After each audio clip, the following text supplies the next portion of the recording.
V zimskem gozdu se je zgodila tatvina. Detektiv Detelj je vestno zbral odtise vseh živali, tudi tistih za Libijem, da bi jih primerjal s tistimi na kraju zločina. Kateri odtis je dobil tako, da je možnega storilca zbudil iz globokega spanca? Je to odtis A, B, C ali D?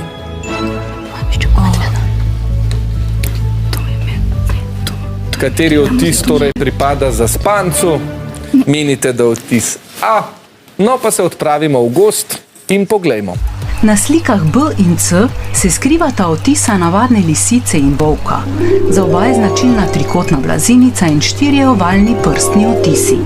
Zadnji odtis pripada bobru. Ima 5 prstov z močnimi kremplji in vmesno plavalno kožico. Nobena od teh živali pozimi ne hibernira.